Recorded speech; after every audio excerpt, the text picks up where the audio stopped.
था त सेनेट में 8 फरवरी ते ॾिठल आम चूंडूं मुलतवी कराइण वारो ठाराव अक्सरियती राय सां मंज़ूर कयो वियो आहे। सेनेट जो इजलास चेयरमैन सादिक संजरानी जी सदारत हेठि थियो, जंहिंमें ख़ैबर पख्तूनख्वा सां तालुक़ रखंदड़ आज़ाद सेनेटर दिलावर ख़ान आम चूंडूं मुलतवी कराइण वारो ठाराव पेश कयो। ठाराव में चयो वियो त इलेक्शन लाइ माहौल साज़गार नाहे। नंढनि सूबनि में इलेक्शन मुहिम हलाइण लाइ बराबरी जी बुनियाद ते हक़ ॾिनो वञे।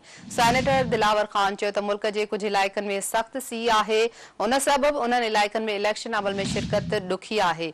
उन चयो त बलूचिस्तान ऐं ख़ैबर पख्तूनख्वा में सूरतहाल ख़राब आहे। JUI कारकुननि ऐं मोहसिन दावत ते हमला बि थिया आहिनि। अहमल वली ख़ान ऐं ॿियनि सियासी अॻवाननि खे बि थ्रेट मिलिया आहिनि।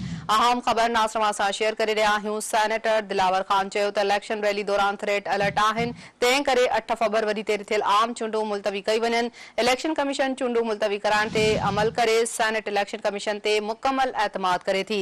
नून लीग सेनेटर अफनानुल्लाह ठारा जी मुखालफ़त कंदे चयो त सेनेटर दिलावर ख़ान जा सबब हू दुरुस्त करणु चाहे थो। मुल्क में सिक्योरिटी हालतूं ठीकु न आहिनि, पर 2008 ऐं 2013 में हालतूं इन खां वधीक ख़राब हुयूं। सिक्योरिटी जो बहानो बणाए इलेक्शन मुलतवी कई वेंदी त मुल्क में कॾहिं बि चूंडूं न थी सघंदियूं। सेनेटर दिलावर ख़ान तरफ़ां पेश कयल ठाराव अक्सरियती राय सां मंज़ूर कयो वियो।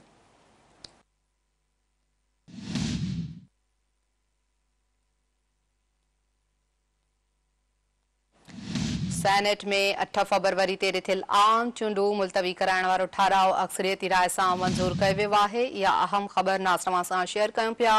सेनेट जो इजलास चेयरमैन सादिक संजरानी जी सदारत हेठि थियो, जंहिंमें ख़ैबर पख्तूनख्वा सां तालुक़ रखंदड़ आज़ाद सेनेटर दिलावर ख़ान आम चूंडूं मुलतवी कराइण वारो ठाराव पेश कयो।